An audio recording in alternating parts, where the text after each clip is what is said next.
Good morning student. Standard 12th English medium subject BA chapter number 8 financial management.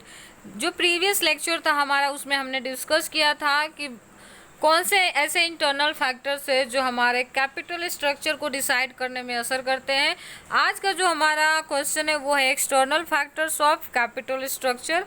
तो देख लेते हैं कि एक्सटर्नल फैक्टर्स किस तरह से हमारे बिजनेस को इफेक्ट करते हैं या फिर वो किस तरह से बिजनेस के लिए कैपिटल स्ट्रक्चर डिसाइड करने में असर करते हैं। तो पहला जो पॉइंट है हमारा, condition of boom depression in a capital market. या तो कैपिटल मार्केट में बहुत ज़्यादा उछाल देखने को मिलेगा या बहुत ज़्यादा गिरावट, जो कि हमारे बिजनेस को कैपिटल स्ट्रक्चर डिसाइड करने में इफेक्ट करता है। 4 study of income of depression period of investor prefer to invest in the debenture but not in equity share. अगर लगता है कि मार्केट का कंडीशन बहुत ही ज़्यादा डिप्रेस है, बहुत ही ज़्यादा गिरावट में काम कर रही है शेयर मार्केट, तो उस सिचुएशन में हम क्या करते हैं कि इक्विटी शेयर में इन्वेस्ट करने की जगह डिबेंचर परचेज करना बेटर समझते हैं।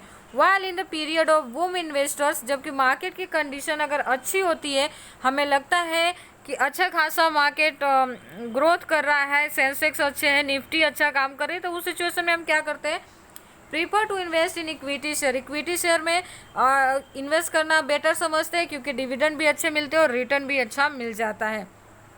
With expectation of higher dividend and the formulation of capital structure based on the present trend of capital market।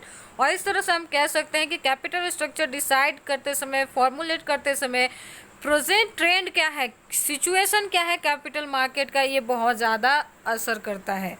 Second point की बात करें, rate of interest in the capital market. Capital market में rate of interest क्या चल रहा है। आपको पता है ना, दो मार्केट होते हैं। कौन कौन से मार्केट होते हैं तो उसकी बात अभी हम फिलहाल नहीं करेंगे, पर आपको याद रखना है कि कैपिटल मार्केट जो दो होते हैं, जो एक कैपिटल मार्केट और एक सेकेंड कौन सा है, आपको सोचना है। Okay, if the present rate of interest is a high in the capital market the trend of issue equity share is procure fund. Okay, अगर कैपिटल मार्केट में जो रेट ऑफ इंटरेस्ट हाई है तो उस सिचुएशन में equity share के through capital collection better option है, because payment of high interest on the borrowed capital become burden on the company. क्योंकि अगर आप बोरोड कैपिटल के थ्रू कैपिटल रेज करते हो तो उससे क्या होगा कि कंपनी के ऊपर जो इंटरेस्ट का जो बर्डन है ना वो बढ़ जाएगा और कंपनी ढंग से काम नहीं कर पाएगी। Debenture are also given a place in the capital structure if present rate interest is low. अगर कैपिटल मार्केट के अंदर जो रेट ऑफ इंटरेस्ट लो है तो उस सिचुएशन में आपके लिए डिबेंचर एक बहुत ही बढ़िया ऑप्शन है कैपिटल रेजिंग के लिए। थर्ड है cost of capital expenses of issue security. Third point ये आता है एक्सटर्नल में कि कैपिटल रेज करने के लिए कौन से सोर्सेस में ज़्यादा एक्सपेंस करने पड़ रहे हैं। अगर जिसमें ज़्यादा करना होगा हम उस सोर्सेस को इग्नोर करेंगे और जो थोड़ा कम एक्सपेंसिव होगा प्रोसीजर उसको हम एक्सेप्ट करेंगे।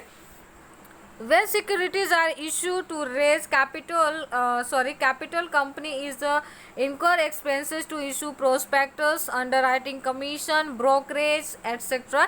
जब कंपनी किसी भी तरह का सिक्योरिटीज इशू करती है तो उसको डिफरेंट टाइप के एक्सपेंसेस फेस करने पड़ते हैं, जैसे कि प्रोस्पेक्टस जो कि हमने 11th में पढ़ा था कि एक तरह का इनविटेशन होता है जो हम मार्केट में टेलीविज़न पे, न्यूज़पेपर में ऐड करवाते हैं। प्रोस्पेक्टस जो एक बहुत ही हमारे कंपनी का जो इंटरनल एंड एक्सटर्नल सोर्सेस होते हैं इन्फॉर्मेशन का, जिसको मेमोरेंडम एंड आर्टिकल कहते हैं, उससे रिलेटेड इन्फॉर्मेशन प्रोस्पेक्टस के अंदर होते हैं कि हम कितने सिक्योरिटीज़ के अंदर कौन से सिक्योरिटीज़ इशू करने वाले हैं, कितने नंबर ऑफ सिक्योरिटीज़ इशू करने वाले हैं, उसकी फेस वैल्यू क्या होगी, मार्केट वैल्यू क्या होगी, ये सारी चीज़ें हम वो प्रोस्पेक्टस में लिखते हैं जिसको हम इनविटेशन कहते हैं।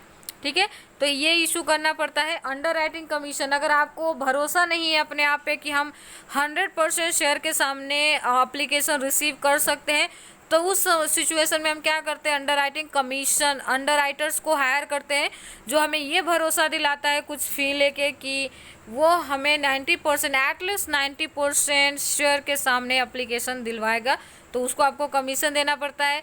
थर्ड है ब्रोकर, अगर आपने किसी ब्रोकर की हेल्प ली है तो वो ब्रोकरेज चार्ज करेगा। तो ये डिफरेंट टाइप की एक्सपेंसेस है ना कंपनी को शेयर इशू करते समय फेस करने पड़ते हैं।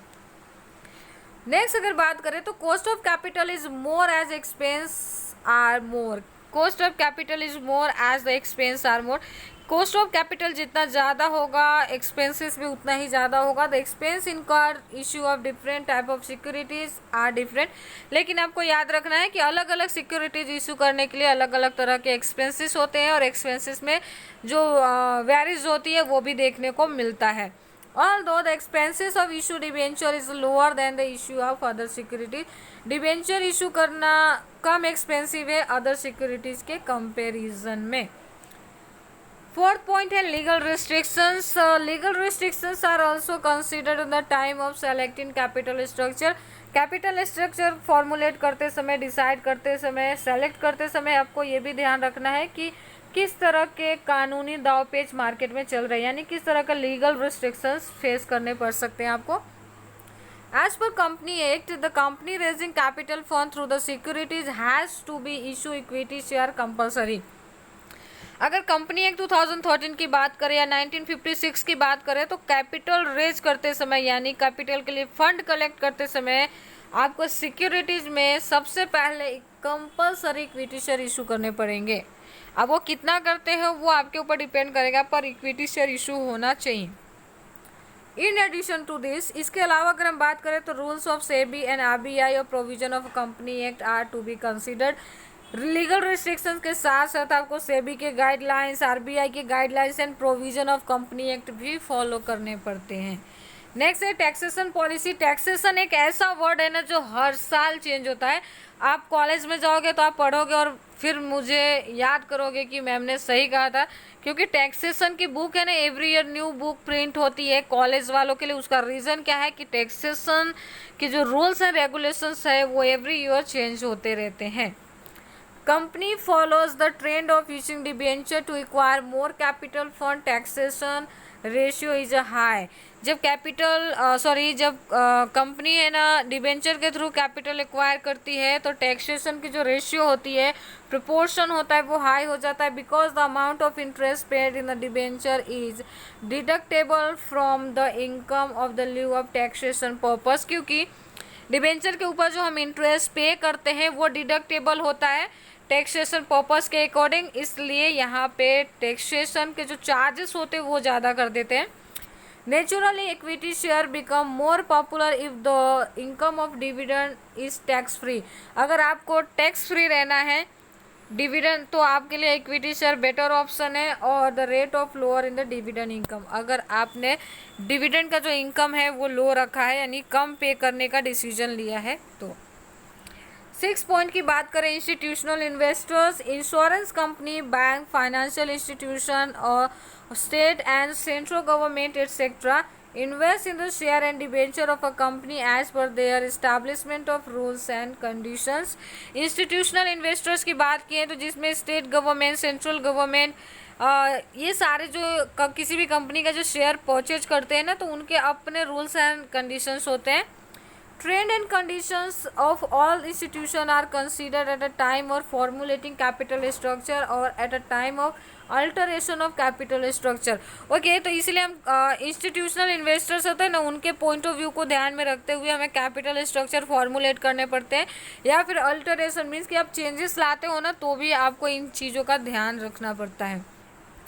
फॉरेन इंस्टीट्यूशनल इन्वेस्टर्स की बात करें तो foreign investors institution is such as institution which is established and registered out of India and whose objective is invest in prescribed securities of India in primary and secondary market. Okay, foreign investor institute has to make registration with SEBI. Such institution are permitted to purchase share and debenture of Indian company. जो company India के बाहर है पर Indian company में invest करना चाहती है, उसका शेयर परचेज करना चाहती है तो वो क्या करती है, सबसे पहले सेबी के साथ रजिस्ट्रेशन करती है और फिर जो परमिशन उसको मिलती है सेबी की तरफ से उसके अकॉर्डिंग वो परचेज कर सकती है शेयर्स एंड डिबेंचर। तो इसके लिए फॉरेन इन्वेस्टर्स के जो एटीट्यूड होता है उसको भी हमें ध्यान में रख के कैपिटल स्ट्रक्चर डिसाइड करने पड़ते हैं। तो ये थे हमारे एक्सटर्नल फैक्टर्स जो कि हमारे कैपिटल स्ट्रक्चर डिसाइड करते समय असर करते हैं, तो हमें ये चीज़ें ध्यान रखनी है। Thank you.